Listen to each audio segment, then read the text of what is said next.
Hey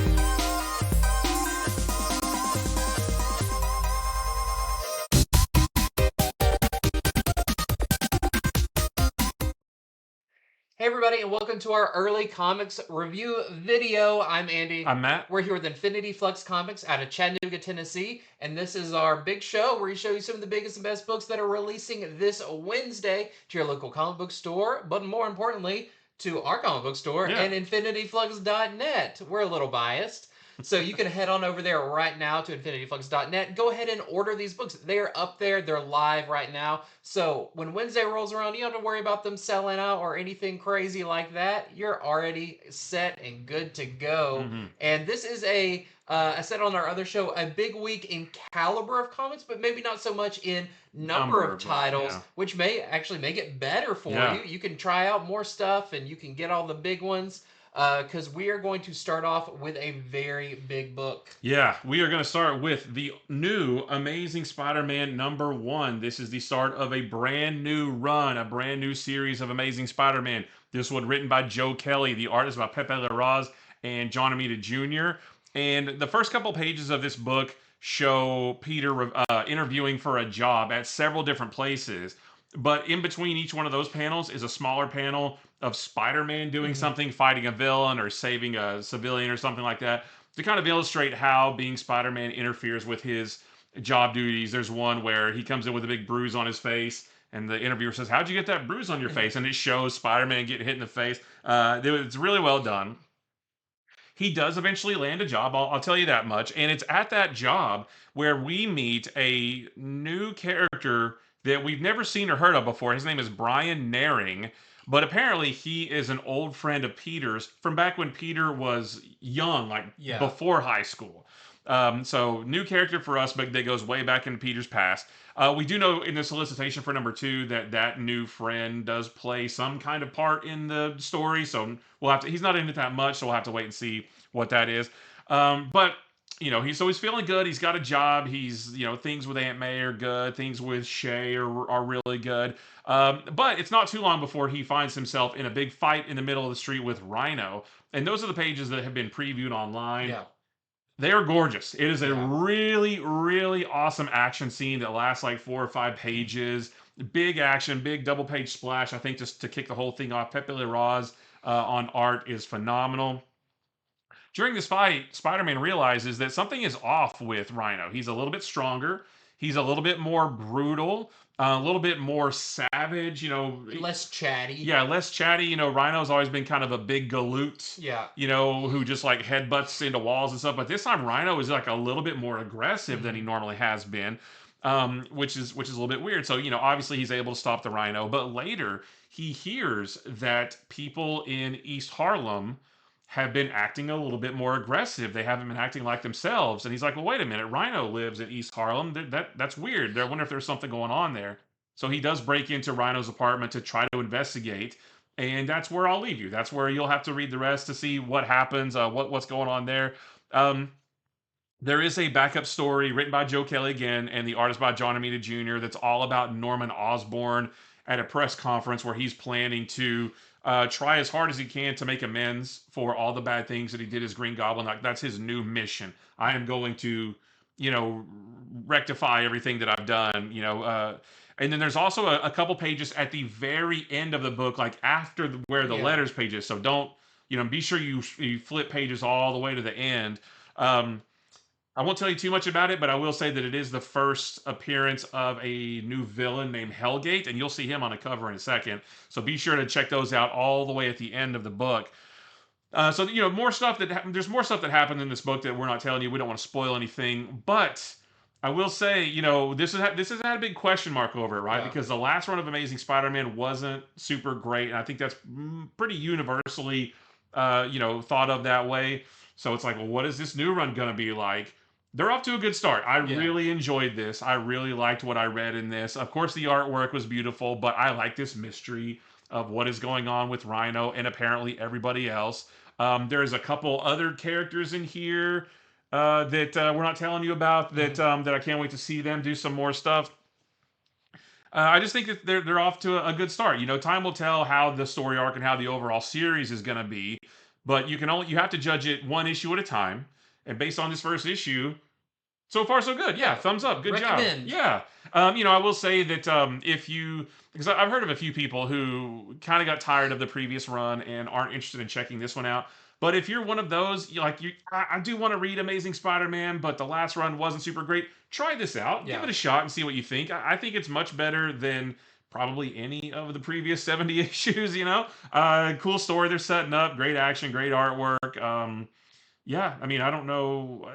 I thought I would go on and on about it, but I mean, that's kind of it. Like, I really, really liked it. Yeah, there is some cool stuff that we're not mentioning that I feel like are setting up maybe even an even bigger story that could go through, whatever past this Rhino story, Yeah, whatever that's going to encompass. Maybe, some more characters in the shadows right, type thing right. that is going to be a fun thing to unpack as the issues go on. Um, I do like because we were really wondering when they announced that Pepe Larraz and John Romita Jr. are going to be working on it. Yeah, Like, how is that going to work? Is it going to be every other page, or is it going to be? It seems like Pepe Larraz, at least for this first story arc, is your main artist on on the here, main story. on the Yeah, main story, and then kind of the B plot that is at the end with Norman is John Romita Jr.'s yeah. thing, and I think that seems like it might be how this series is going to go, at hmm least for a little At while. least for this first story arc, I'm pretty Yeah, sure. so I think that's really good too because it doesn't feel choppy. Yeah, It doesn't go back and forth. It's not kind of whiplash on styles or anything. Yeah, I thought it was structured well. It is hmm an oversized first that's issue. right. Yep. So I'm now definitely looking forward to the next one. Yeah, I was gonna look at the price. It's $5.99, but again, it's oversized, so you get more bang for your buck. Yeah, and I am looking forward to you of course your first issue is going to come out the gate swinging. Yeah. I really am looking forward to getting into the meat and potatoes of the storyline Mhm. and see what happens. But yeah, Yeah, that was my thought. Is that when this was over, I was like, "Darn it, I want more. I want to yeah, read more right now." Whereas the previous issue, I'm like, "Okay, that's another issue done." No, this was like, "No, I want to keep going. I want to read more." And I think that's a sign of a good book, that one that makes you want to continue reading. So yeah, again, good start. I have high hopes that it will keep up this momentum, and this cool story. Obviously, the artwork. We keep mentioning the artwork, but it's just it gorgeous. is really stand out in Yeah. this. It feels like uh, you know, when you look at a certain books, you go like, this is like A tier, Yeah, teams on this, and that's what this feels like. yeah, This feels like a flagship book for Marvel again. yeah. I even have a note that other than the issues of the previous Amazing Spider-Man that Ed McGuinness drew, other than those, this is probably the best that Amazing Spider-Man has looked in years. Yeah. Yeah. I mean, I don't know what else to say about it other than if you're a little bit hesitant on it, try it out, give it a shot. I think you will like it better than the previous run. If if you did pre-order it, then good job. I think you won't regret that. And if you didn't pre-order it, again, pick it up. I think you'll be pleasantly Yeah. surprised. So we have our A cover right here, and this is a wraparound cover too, with a whole bunch of Spidey villains on the back, which is really neat. By Pepe Larraz, so your interior looks like that. We've got a whole bunch of variants too. So this is the Simone DeMeo variant. This is your Malavia variant with Black Cat. Black Cat's not in this issue, but I think she will be at some Yeah, the point. way they kind of Yeah, set up in the previous issue, I think she's going to play a yeah. part.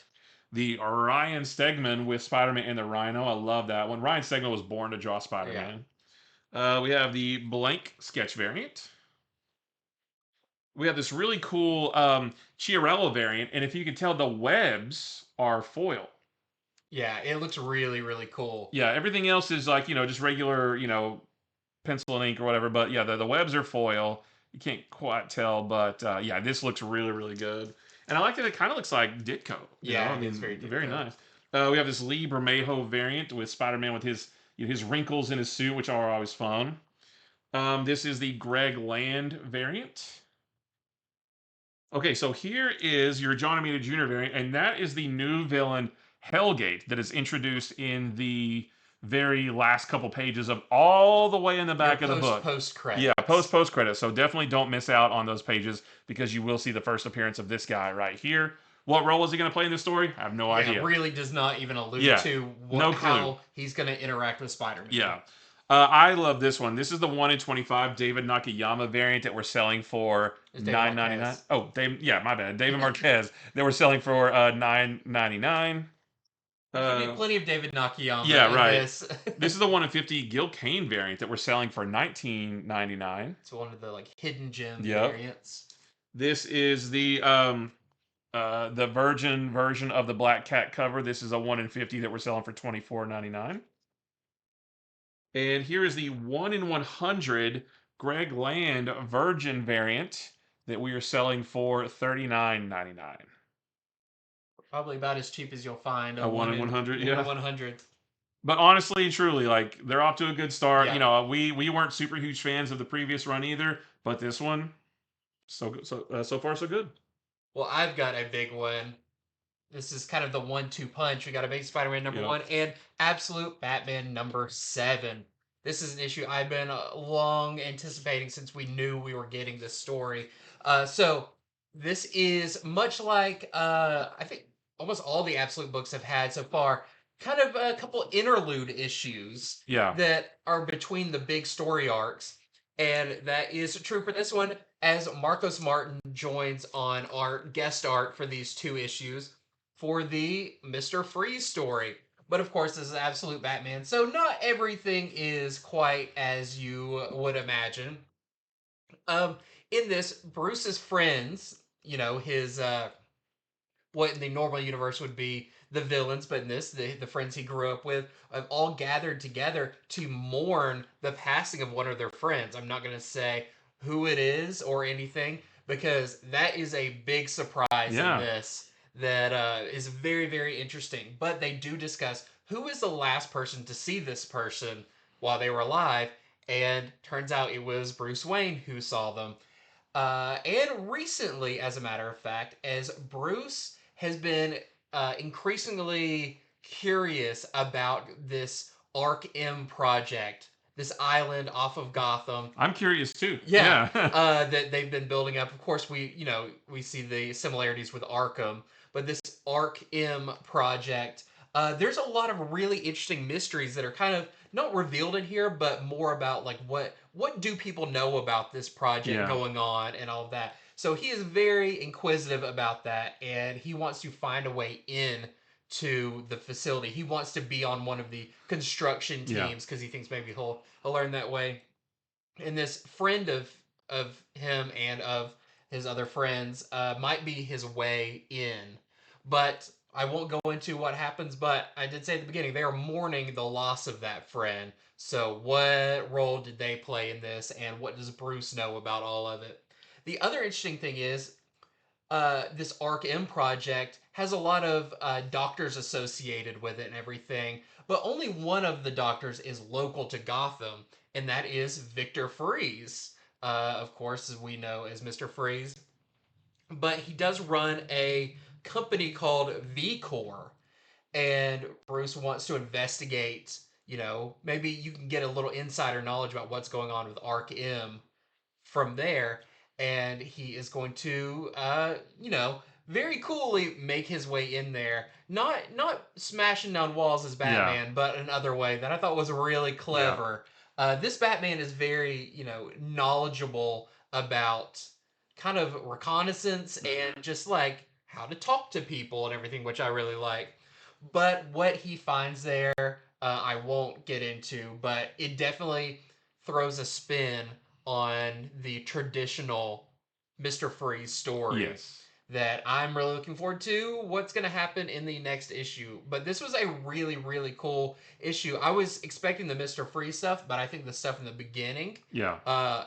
is wildly interesting as well. Yeah, I have a note about the Arkham project. That's what I'm really, really interested in because that seems like it's going to be something kind of looming in the background for a long time. Yeah. Not just like one single story arc, but that's, we've already seen a little bit of it in the previous story arc. This is touching on it a little bit more. I think the next one will touch on it even more. Yeah. So it's like, I love having like this looming, whether it's a character or some kind of plot thread, there's just something there in the background that they're going to come back to every so often. Yeah. And then eventually it's going to result in a big bombastic Yeah, story. it's definitely simmering. Yeah, and that's what this seems like because there's some mysteries about it, and yeah, I just think that part is really interesting. We've known about the Arkham project pretty much since the first issue or Yeah, whenever that was brought up, but now you can see it yeah, off of like the shoreline, like from a bridge in Gotham, and the information Bruce learns about it makes it even more kind of creepy yeah, and really suspect to yeah. what's really going on over there. He learned something about it, and even I thought, oh, Yeah, like that's that's interesting. Yeah, wow, I didn't know. Okay, sure, I want to yeah. know more about that. You know, And so when you learn maybe who's behind some of the funding of it too. right, It yeah, just really cool stuff yeah, and a great issue. Marcos Martin's art in this is a change from Nick Dragotta. It would is closer to almost the art in Absolute Martian Manhunter, not with the psychedelic colors and everything, yeah, but it's a little bit more simplified. It's broken down to a lot of silhouettes, which is really cool. But it really works for switching it up for a story yeah. arc, just like Absolute Wonder Woman is doing right now, and Absolute Superman hasn't had a different artist. This one that just came out Yeah, that was had the Gian Demon, yeah, yeah Domenico. Gian Domenico, yeah, Yeah, so I think that's a really cool idea. It's a really good structure for a comic run to do that because it gives your artist a chance to catch up and, yeah, and get a little bit ahead, so you don't lose them as often as you yeah. would if they were just worked every issue. So Yeah, he'll be the artist on this one and the next one, and then Nick Dragotta comes back with issue number 9, yeah, and and that's the start of the next big story arc with Bane. yeah, for everyone who's asked, is we still remind you this is not a mini series. This is ongoing. I was just listening to a thing with Scott Snyder that said he's like already up to writing issue like 27 Yeah, or something like that, and I don't know if he's written that much, but no, he's planned. he has in his head He's all the way to Yeah, I 27. think Yeah, he's planned 2 years in the yeah, future of yeah, stories, and because he wants to know where it's leading to and yeah. He everything. said that he's in it for the long. He said as long as you guys keep buying it, we'll keep making it. So he's Yeah, in it for the long haul for sure. which is awesome and gives you all the more reason. We're still early enough in this series.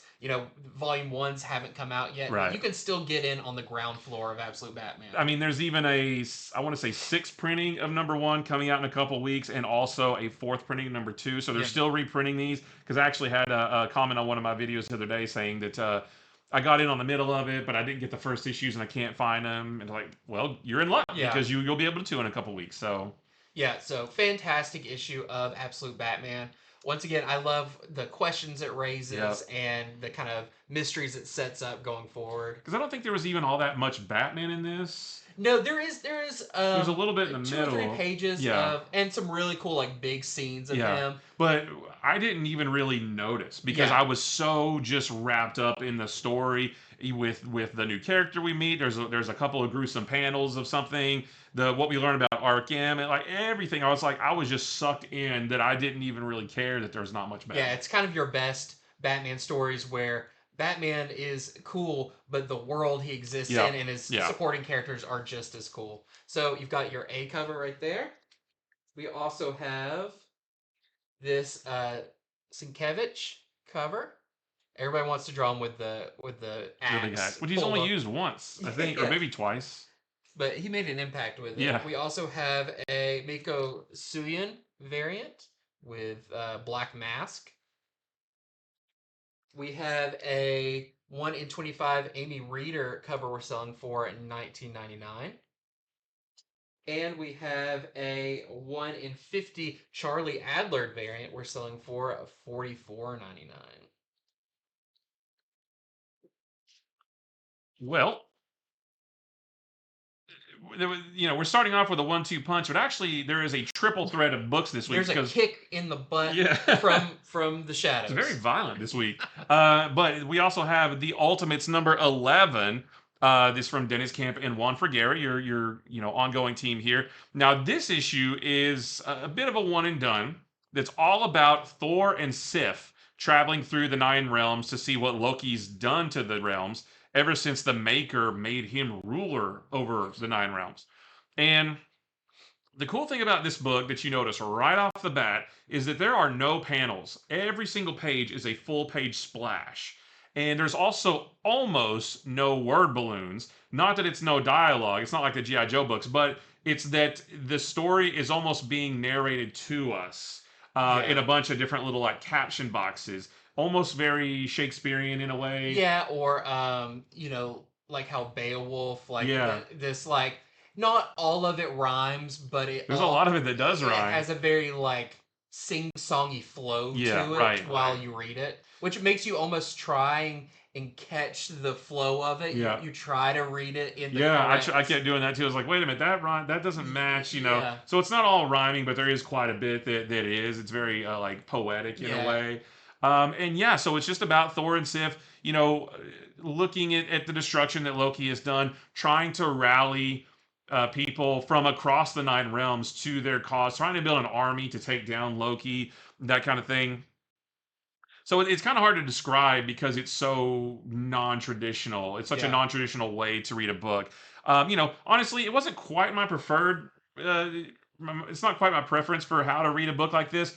But on the contrary, I feel like if it were told in the style of just a traditional comic book, then this story wouldn't have felt as epic because Yeah. this does feel like a big epic, but in the pages of just a regular 22-page comic. So yeah, and you know, there is, like I said, I don't think it carries over to the next book. I think it's pretty much one and done here, especially with something that Thor, or someone that Thor talks to at the end, which is really cool. There's also a little bit at the end with Tony Stark. Yeah, we may see ramifications from this. I don't know if Yeah, we'll see a direct sequel to it, but I do think we'll see maybe some fallout from yeah, some of the stuff in this issue. But other than the final bit with Tony Stark, I feel like we will yeah. dig deeper 'Cause I had into. questions about that. I Like, had a lot what? of questions Yeah. about that. Yeah, so at the very end, you know, no spoilers obviously, but I was like, wait a minute, what's going on here? I don't know what this is. Yeah. So, another great issue of the Ultimates. This book continues to kind of push the boundaries of storytelling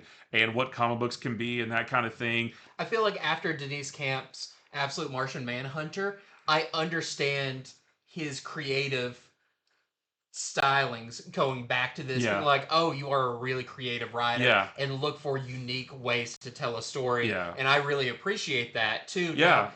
getting a better idea of who he is as a writer. Right. Yeah, like I said, not my preferred way to read a comic book, but I really appreciate the creativity that goes Mhm. into it. Just like the you know, taking a chance on doing something new. Really, really well done. So there's our A cover right here. And we got a couple cool variants. This is the Inhyuk Lee variant with Thor and Sif. I like them as like a tag team. Yeah, as a pair. Yeah. This is the Anindito variant. She-Hulk is not in this, so I'm not sure why she's on the cover. And we have the Vincentini 1 in 25 variant that we're selling for $19.99. Just another home run for this Yeah. series. Well, next up, a book. If you're a Star Wars fan like me, this is maybe a fourth kick or whatever. This is Star Wars Jedi Knights #2, and we've kind of learned from talks about this series. The first issue of this included a ton of Jedi, a ton of story, a lot of setup. But this is getting into what this series is mostly going to be, which I really like. Almost one and done stories, kind of like one and done stories, but they may have some story trails that lead into future issues, starring kind of interesting pairings of characters. So this is kind of a one and done story, and in this one you have Yoda and the new character that's introduced last issue, Vecna Mooncrest, who you see here as well. So it's those two, and they have been dispatched to investigate a remote moon called Veros, where dark experiments are rumored to be taking place. And it's kind of just like a little like wellness checkup. Like we just want to see what's going on here. Um, and what's interesting is Veros is populated solely by its leader Aetha Prime, who is the big, we know is going to be the big villain of this series. I say it every time, but he's a character who is based off an old Kenner toy that never came out when Kenner thought, hey, the movies are over and we need to create our own stories and our own characters and vehicles to continue this line going that Yeah. never actually happened. Aether Prime was going to be one of those, the big villain for this kind of non existent sequel story. So it's Aether Prime and his droid attendants are the only people on this moon.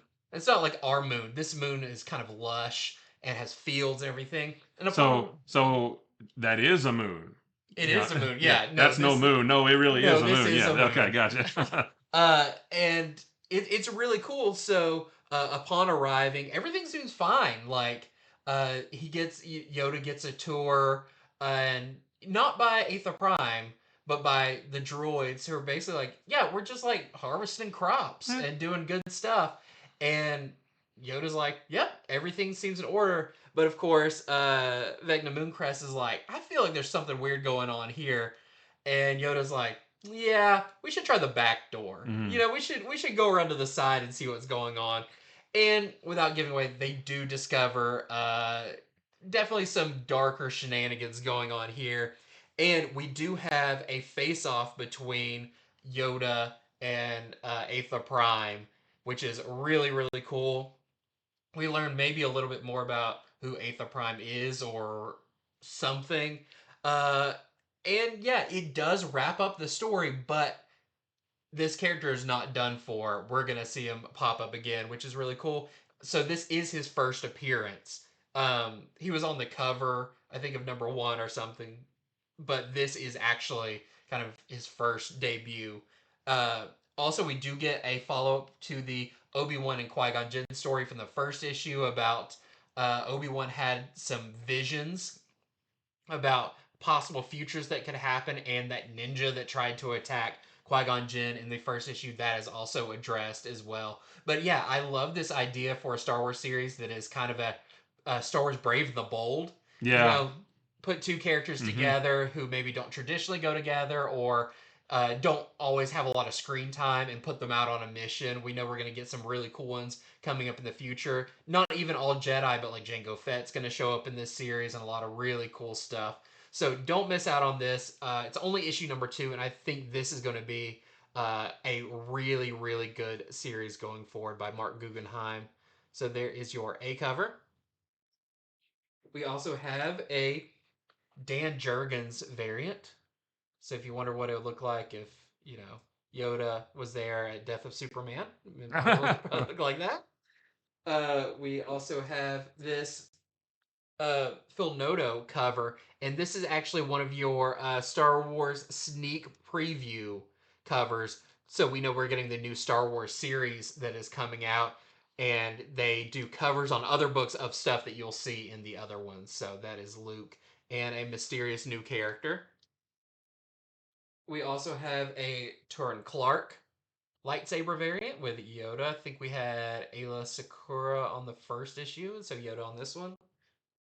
And then we have this 1 in 25 Pagulian variant as well. We're selling for $19.99. All right. Sorry. Let me take a note here. Wasn't prepared. You're You were not too prepared. you're too Too focused. on all my Right. words. All right. So next up, we've got Daredevil number 20. And I know you're thinking, what? You haven't talked about Daredevil in a long time. Well, I wanted to check this issue out because this is the start of a brand new story arc. All of the previous story that ran for the first 19 issues, that's done. It does get referenced in here, but this is the start of a new story arc. For the last few weeks, Matt has been dating Nyla Skin, who is a character from way back in Ann Nesenti's run from, I think, around 1990, back when Matt had lost his memory and he was going by the name of Jack. Jack Batlin, I think is what it was his name back then. So they're together. He's been staying with her in her apartment for a few weeks, and one day she goes out for coffee, or he goes out for coffee, comes back, and one of her neighbors tells Matt that her daughter has gone missing. So, obviously he's a good guy, right? He's going to find out what happened to her. So he dons the black armor for no other reason than he said his other costume is all ripped and tattered, and he can feel the dried blood from everything that happened before. Is it one of those you go to your drawers, you're like, I've got clothes, you realize it's that one shirt you've got stuff in the Yeah, very probably, back, and you're yeah. like, oh, I haven't worn, is that even gonna fit? I haven't worn that in Yeah. years. So he wears the black armor. It looks awesome. And he goes out to, investigate what happened to this woman's daughter. Well, as he's investigating, he learns that other people from that same building have also gone missing. There's been several in the last month. which is just way too many just to be a coincidence. And through his investigation of that some more, maybe he gets wrapped up into it too. And that's pretty much it. Like I said, I just wanted to jump on this and check out this new story arc.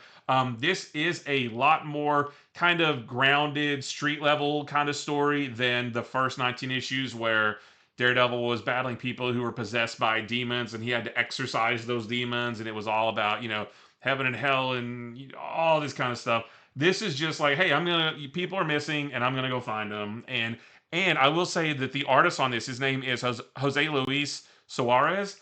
And this artwork is beautiful. This, again, like I said about Spider-Man, this is the best that Daredevil's looked, I think, in quite a while as well. I love the artwork. He's very muscular. There's a lot of nice detail. The figure work looks really good. Like, I really had a good time reading this, and I definitely want to read the next issue to find out where the story goes, especially with there's another little element to it too that I'm not telling you about, but there's a little something extra that's going on too. And when you see the cover, if you go look at the cover for the next issue, it looks weird, and you'll see what it is. But yeah, so if you want to read Daredevil, but you kind of got tired of the first story arc, which ran for what, a year and a half, try this out. Brand new story arc, a lot more street level.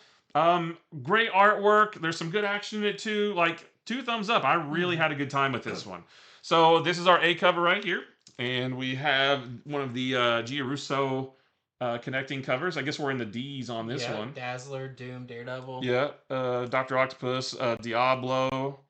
Is that Doorman up there? Maybe, I'm not sure. Yeah, and we have the Marvel Studios Daredevil cover as well.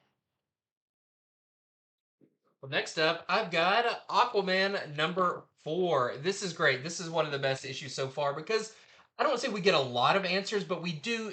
Things get kind of confirmed and all of that. So, Aquaman in the previous issue was taken captive by Lori Lemaris, Clark Kent, or Superman's old Oh, mermaid that's right. That girlfriend was from her. the Golden Age. Yeah.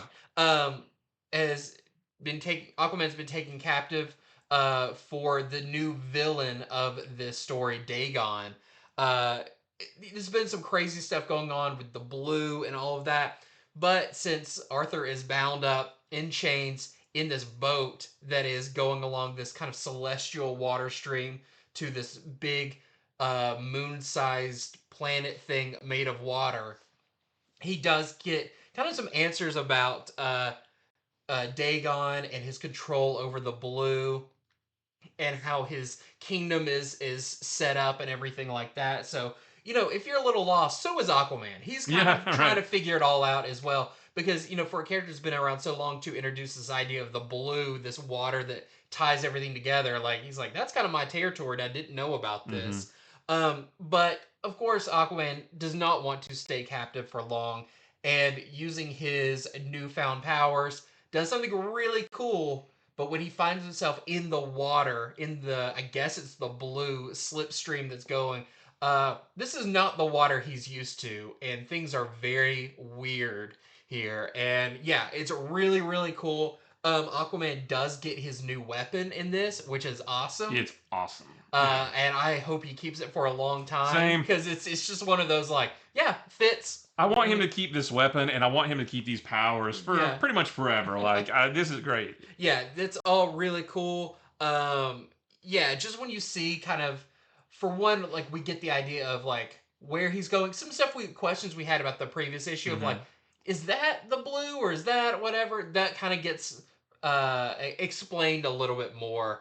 And yeah, there's some great action in this. There's one 2-page spread of him doing something, and my eyes nearly bugged out. I was like, holy cow, that looks so cool. John Timms on art is phenomenal. He definitely puts his weapon through the paces of its durability. It's really cool. But yeah, super cool, and now I can't wait for the next issue, because I feel like this is going to be one of those stories, by the end of it, all of it will make sense. Yes. And we'll really see the full picture. Yeah. But even as Aquaman is kind of discovering everything along the way, so are we. But yeah, very cool issue of Aquaman with number 4. We've got our A cover here. We have a David Nakayama cover. We've got this is the Takara cover with maybe a little Starro on his arm. Maybe. Doesn't have the eye, Yeah. but we have this really cool Tyler Kirkham variant. That is not the weapon he gets, Right. but he definitely could Yeah. just turn water into a sword like Hmm. that. And we have a 1 in 25 Salvador LaRocca variant. We're selling for $34.99. Yeah. Great issue. I really enjoyed that one. The art is so good in that. Yeah. Next up, we've got G.I. Joe, a real American hero, Jinx. And this is the next in the series of silent missions books that pay homage to the original silent interlude issue from A Real American Hero number 21. And this one's all about Jinx. This is written by Dan Waters and Danny, and the art is by Danny as well. And in this one, Jinx is trying to escape a Cobra base that's up on a snowy mountain. And to do that, she sets off an explosive to go off in 20 seconds. And what's really cool, talking about alternative ways to tell stories like with the Ultimates, what's cool about this issue is every page counts down by 1 second. So every page at the top, you see the clock, and the first page is 20, flip to page 19, flip to page 18. And so, really, this issue takes place over the course of 20 seconds. And Jinx could do a lot in 20 seconds, but Yeah. maybe they were a little bit generous with some of the time there. But it just kind of shows what she has to go through. She has to fight off some guards. She has to sneak through some places, and she has to do it in 20 seconds because this bomb is going to go off. And that's pretty much it. There's no dialogue, just like all the other silent issue books there are. And there doesn't need to be because you look at it and you're like, oh yeah, I know what's going on, what she's doing, and who she's fighting, or not necessarily who she's fighting, but not like character wise, but who she's fighting and where she's trying to go, that kind of Mhm. thing. And every page is counting down 1 second at a time. So I think that's just really cool. And yeah, that's pretty much it. We have like three or four more of these. I think three more of these coming out, and they're weekly too. So I can't remember what the next one is, I but think maybe Roadblock is maybe it's next. maybe Roblox. It's not Duke. I know Duke is the that. last Yeah, one, Duke's so the it's last either one. Spirit or Roadblock. Yeah, but yeah, really cool. So check it out. If and again, this is part of the A Real American Hero side of the GI Joe universe, not part of the Energon universe. So Mhm. just want to make that clear. So this is our A cover right here, and we have this Jorge Fornes variant. I like that one a lot. Got a little bit of duotone in there. I love that. And we have this 1 in 10 black and white variant of the A cover that we are selling for $7.99. Gives me Frank Miller Yeah, vibes. for sure. Next up, I've got Adventure Time. Adventure Time is returning to comics after quite a while. It's been away, but this is really cool. So this is going to be, I think it's ongoing. I don't think it's a I'm pretty mini. sure it is. Yeah. Yeah. And it's got multiple stories in it. At least like two, one main one and one kind of fun backup story. The main one is going to continue, and the backups are just kind of one and done fun ones. So the first story in this is called Best of Buds by Nick Wynn, who does the writing and the art. Uh, in this one, Ice King has kidnapped Computer Princess, who's a new princess for this. And of course, Finn and Jake are there to the rescue. There's a really fun bit in the beginning where they fight a raspberry jelly monster because there's a new sword inside of it, and Finn really wants it. That's really fun. But they do, of course, end up rescuing this princess, and she asks them then in turn, can they find her the Enchiridion, a book she wants that to scan into her library because she's also part computer, but only adventurers whose hearts are righteous can find it. And they're like, absolutely. And they run off, and then, when they're gone, they're like, maybe we should have asked her where it was. Huh. But we do soon find out where it is, and that is kind of, I think, the first story for this is them trying to get this and the crazy place it's at. The backup story in this is called Death and Tree Trunks, of course, starring Tree Trunks, our favorite little elephant. And Death, like the personification of Death, who's kind of like I think he's like a cowboy, but with like a bone head type thing. What a Uh, bonehead. yeah, kind of a skull. Comes to claim Tree Trunks basically says like, you okay, it's your time. And Tree Trunks is like, wait, if you got a minute, I've got a bucket list. I want to get some stuff done first, and you'll have to see the shenanigans that happen in that one as well. But this is a really fun first issue of this series. Definitely, the dialogue and everything feels like you're watching Adventure Time, and the art looks just like the show. I do want to give a plug. If you head on over to our Instagram, I'm not sure if it's on our TikTok. I Um, think it's just Instagram. just Yeah. Instagram. Hannah, who works here, did a uh, more in-depth review of the book and everything. You'll have to go check that out because they were really excited about it. So yeah, Yeah. check that out for all of your Insider Adventure Time funness. But we've got our A cover right here. We've got a lot of really cool covers for When the this. second issue comes out, we need to get Hannah to come in here And and actually, talk about the yeah, second issue. Yeah. we've got, of course, another David Nakayama cover. It's really cool to see him though do these different Yeah. styles. We've got this Walden variant, not exclusive to Walden Books. We have a Nguyen variant. And then these are really cool. There are Yeah. foil editions of the Nguyen edition. This is the silver foil. And then there is a gold foil of the David Nakayama cover.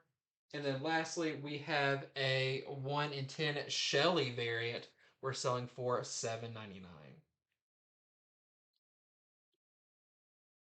Well, I've got Action Comics number 1085, and just a lot like like Daredevil. I'm thinking you haven't talked about Action Comics in a while. Well, just like Daredevil, this is the start of a brand new story arc. This is just going to be a 2-issue story arc though, and these 2 issues, this one and the next one, are the last in the Superman Superstars publishing initiative. I think when these 2 are done, we're going to get a cool Mark Waid story Yeah. with Superman's younger days, Mhm. like Superboy like days. So, but this story is really cool. So it's written by G. Willow Wilson. The art is by Gavin Guidry. Now this takes place before Action Comics number 1050 and before Absolute Power. So And I this, feel like with this, you could almost say this just happens during Superman's life. yeah, This feels like when I read it, like I just opened an old Superman yep, trade paperback and just read the first story that was in yep, there. You don't need to know really anything that's going on yeah. in his It, continuity right yeah, now. it's just a simple Superman Yeah. story, nothing more than that.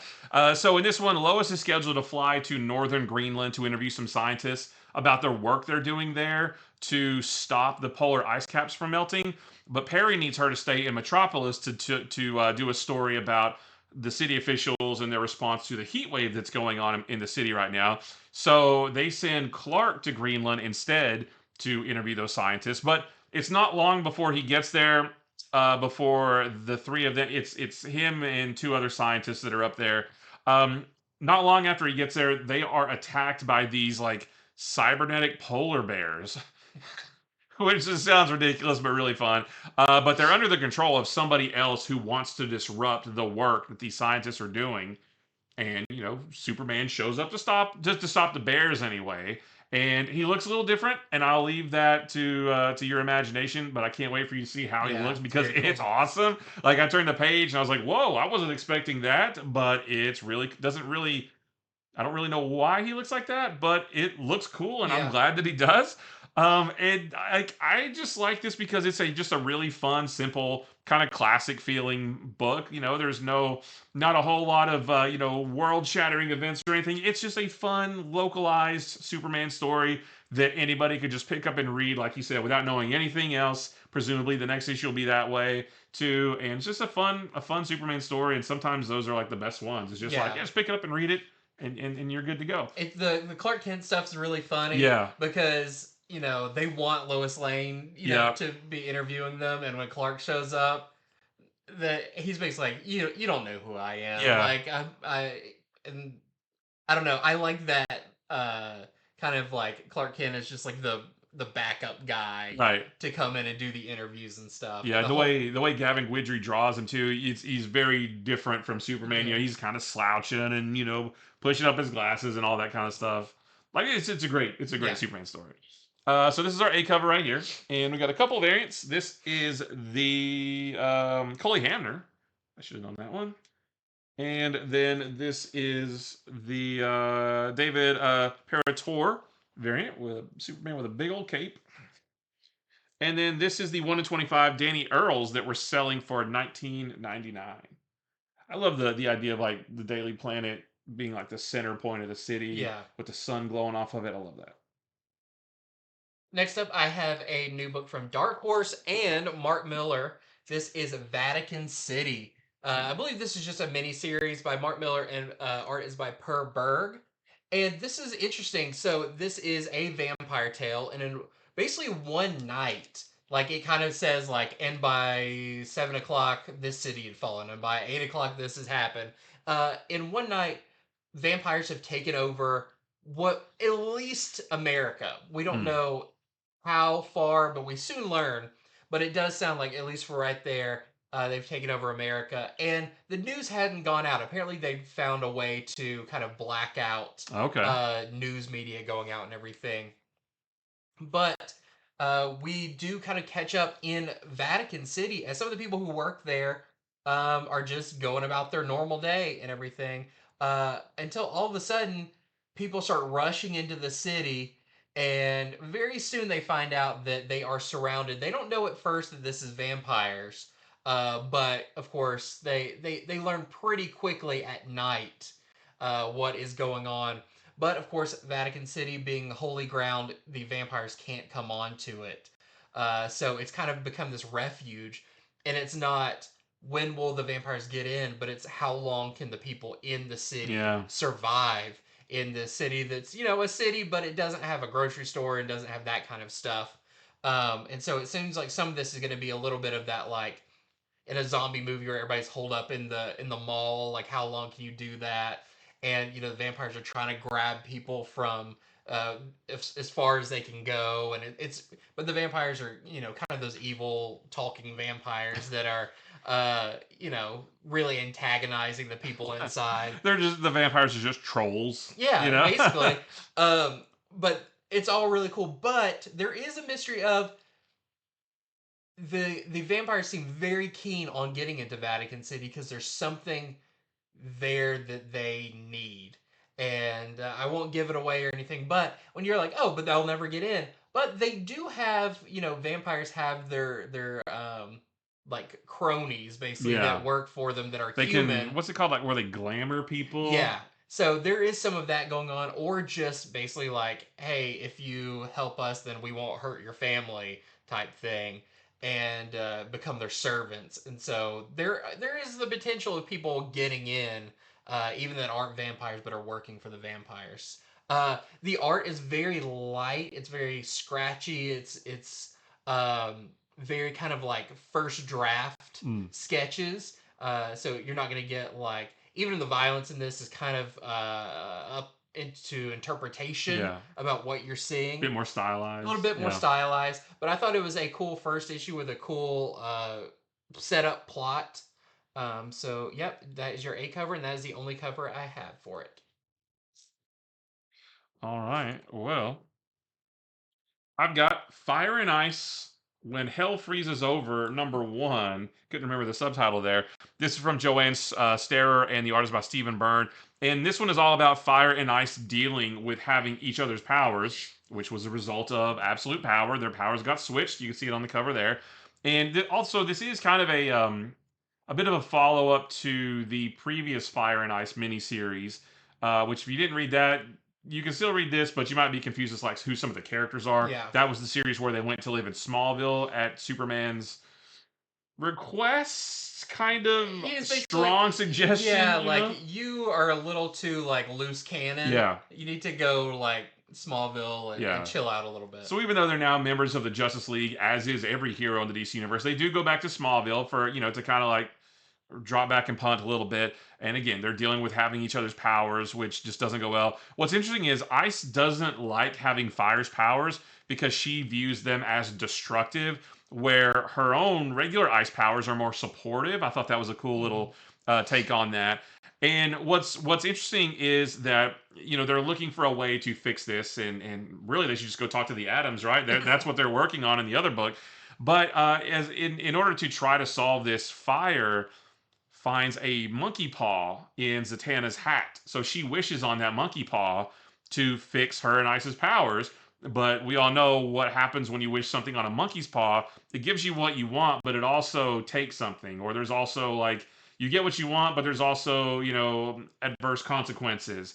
And something like that does happen in this, which is really cool. It happens at the end, and that is pretty cool. So if you enjoyed the first series, I think you're definitely going to like this. Just kind of not really a lot of action or anything. It's more like a little bit of quirky humor. But the thing that does happen at the end is pretty interesting, though. So yeah, don't miss this if you like the first one. There's our A cover right there, and here is our Jeff Decall variant. And we've got another David Nakayama variant with fire, which is almost like a negative space type cover. Yeah, very close. Yeah, and we have a really cool looking foil variant of that, which I think is really nice. It's almost like a mirror. You can see our computer there. Don't give that away. We're at a big TV station. Oh, that's right. Yeah. Okay, next up, I've got Transformers number 19. This is really cool. So, a few weeks back, Matt and I got to join in on a retailer call that was all centered around the Energon universe. Robert Kirkman was there, Daniel Warren Johnson was there, Joshua Williamson was there, and they kind of talked to us about the future of all these books and some exciting stuff that we can't give away. But one of the cool things they did was preview this issue for us of Transformers and kind of explained it a little bit. But this is a one-shot issue. It's still part of the big story, Sure. but it is focused on Megatron, and the art in this is guest art by Ludo Lullaby, which is fantastic. That is an artist who worked previously on World of Warcraft comics. It definitely has a kind of a bigger. He's also on Battle Chasers, the more recent Battle Chasers miniseries.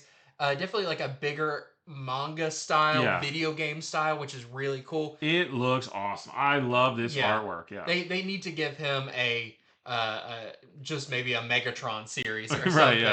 Yeah. So in this, it picks up, and it's very kind of vague about when this takes place. Sometime in the past, Megatron has his gun arm and everything. It seems like it was roughly, while he was on Cybertron, but he basically gets abducted by a mysterious character. And we don't know why at the beginning, but this character starts putting Megatron through these trials. So one of the trials is facing off against the Sharkticons, which is, Megatron's like, oh, that's no big deal. But then there's another trial where he has to fight something even bigger, and we see it, and he fails.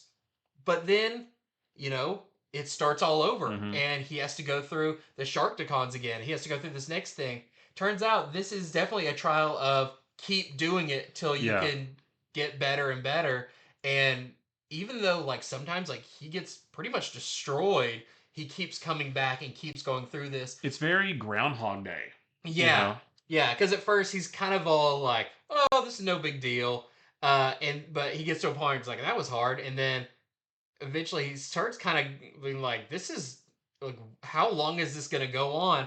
And the answer is a lot. It's not 2 or 3 times. It gets into the hundreds, which is really cool. So you do get a lot of action and a lot of how are all the different ways he takes on these challenges to try to one-up them or whatever. But what is this villainous character that's doing this to him? What is he getting at? Why put him through these trials? Well, we do learn at close to the end what this has all been about, at least what it was leading to. But I'll say we were both a little confused by the last page because it does say kind of now, it catches you back up to what's going on now. But it doesn't quite line up with everything we've been seeing. It doesn't seem like what really is going on now. I'm not sure. Yeah, and it's a little mysterious. I do think we'll understand it more going forward when a big plot point in this does pay off. But it does definitely leave you with some questions about,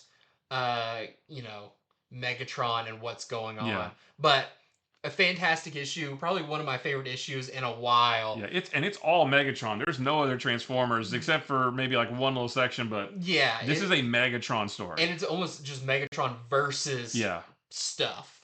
and that's really cool. The over the top kind of bombastic art is really cool. Yeah, that's for me the artwork. Just Yeah, holy cow! Like I want a lot more from this artist, and yeah, hopefully we'll get it. yeah. So very very cool. You get an idea like that does happen in the issue. So there is your A cover. We've got a Jorge Corona cover, which is your usual interior artist, who will be back next issue. We have another David Nakayama cover. This is the 1 in 10 we're selling for $6.99. I'm a sucker for Megatron, Yeah. anyways. He's such a great character. And we have a 1 in 50 Frederick Pham cover we're selling for $34.99, which is another fantastic cover. Yeah, and speaking of that call we were on, there are some things we can't tell you, but the things that are coming for the Energon universe, I mean, are extremely exciting. Yeah, We said it before, we'll say it again. Like they said that Energon universe has been around for a couple of years. We're only just getting started, right? So there's some really cool things coming. I can't wait for you guys to see that. yeah. Free comic book day. Just stay tuned for the free comic book Yeah, day Energon Universe comic, and you'll get a better idea of maybe some of the future of the yeah, for series. sure. I definitely can't wait for everybody to see that one. All right. So I've got Doctor Strange. Wait, what's it called again? This Doctor Strange of Asgard. Yeah, I thought it was a different name. This is number 2, and in this one, Doctor Strange gets Clea's help interrogating Loki about Hulda's murder because we saw Loki murder Hulda in the last one, but Loki says I physically I did it, but I didn't.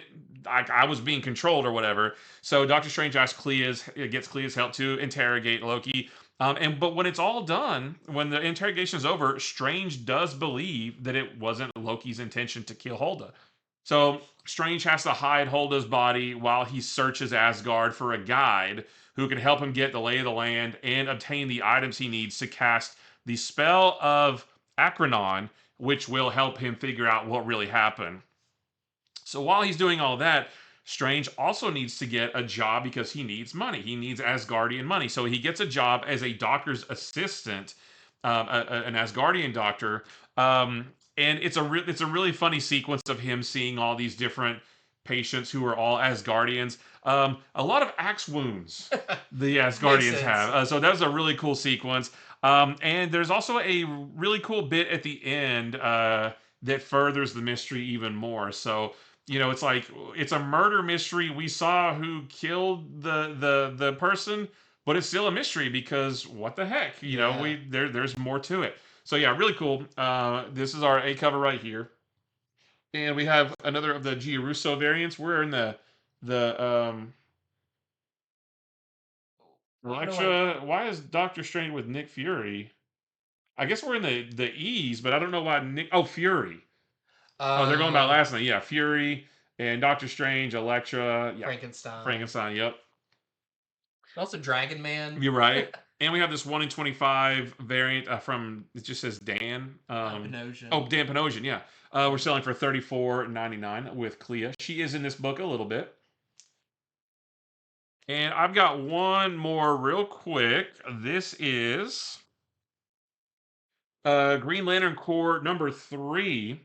And this is the final showdown between John Stewart and Hawkwoman versus Atrocitus. This actually kind of sort of feels like the end of the first story arc, maybe in a way, even though it's only been 3 issues.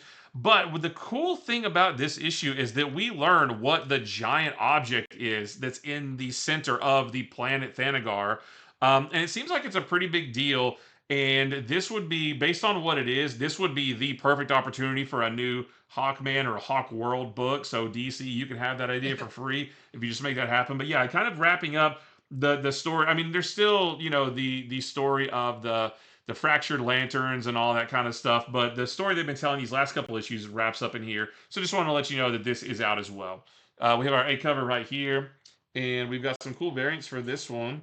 This is the Dave Wilkins variant with Guy Gardner and Teen Lantern. I always forget her name. Teen Lantern. Yeah. And this is one. This is a Nathan Zerdy with John Stewart, and again, I forget her name. We have Kyle Rayner on this cover by Lucas Meyer. Kyle Rayner is not in this book. He is over in the Hal Jordan book. They're yucking it up around the galaxy. And this is the 1 in 25 Afu variant that we're selling for $19.99. Look at that. That's awesome. Yeah, I don't want to mess with him. Well, I think that is all. So it was a very there's still more books that came out that we didn't go over and everything, but those were kind of the big ones we wanted to let you know about. So head on over to infinityflux.net right now where you can see all the books that release and go ahead and order them. And they'll be ready on Wednesday when new comic book day flourishes before us. Mm-hmm. Just a little note, we are going to be at C2E2.